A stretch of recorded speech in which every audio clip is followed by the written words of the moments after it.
திருவொற்றியூர் இஸ்லாமிய கபரஸ்தான் நிர்வாகிகள் ஏற்பாட்டில் அனைத்து சமுதாய சமூக நல்லிணக்க இப்தார் நிகழ்ச்சி நடைபெற்றது.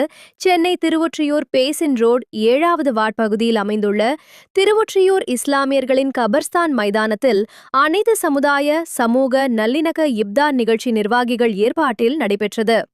இதில் சிறப்பு விருந்தினர்களாக முன்னாள் காங்கிரஸ் எம்பி JM ஹாரூன் மற்றும் திமுக மேற்கு பகுதி செயலாளர் வழக்கறிஞர் அருள்தாசன், 7வது வார்டு அதிமுக மாமன்ற உறுப்பினர் டாக்டர் கார்த்திக், ஆவடி காவல்துறை ATSP பாஸ்கரன், மருத்துவர் யாசின் ஆகியோர் கலந்து கொண்டு நோன்பு திறந்தனர். இந்நிகழ்வில் திருவொற்றியூர் சுற்றுவட்டார பகுதியில் உள்ள இஸ்லாமிய ஆண்களும் பெண்களும் குழந்தைகளும் 500க்கும் மேற்பட்டோர் மற்றும் அனைத்து கட்சி நிர்வாகிகளும் கலந்து கொண்டு நோன்பு திறந்தனர்.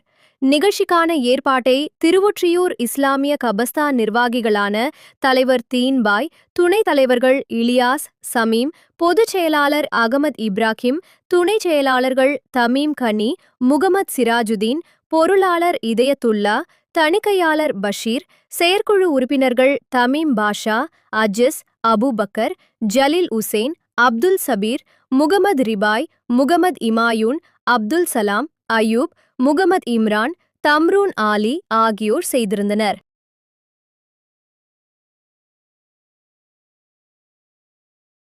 இஸ்லாமிய அடக்கஸ்தலத்தில் நடைபெறுகின்ற நோன்பு திறப்பு நிகழ்ச்சிக்கு அனைத்து கட்சியிலிருந்தும் பிரமுகர்கள் வந்தார்கள்.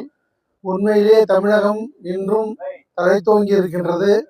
சமூக நல்லிணக்கம் இங்கே நல்ல முறையில் இருக்கின்றது என்பதற்கு இந்த கபர்ஸ்தானிலே நடந்த, இந்த அடக்கஸ்தலத்திலே நடந்த இந்த நோன்பு திறப்பு பெருநாள் என்பது, திருநாள் என்பது ஒரு வரவேற்கத்தக்கதாக, போற்றத்தக்கதாக அமைந்துவிட்டது.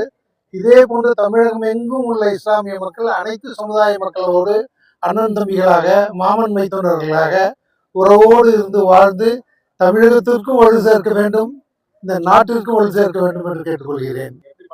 இது மிகவும்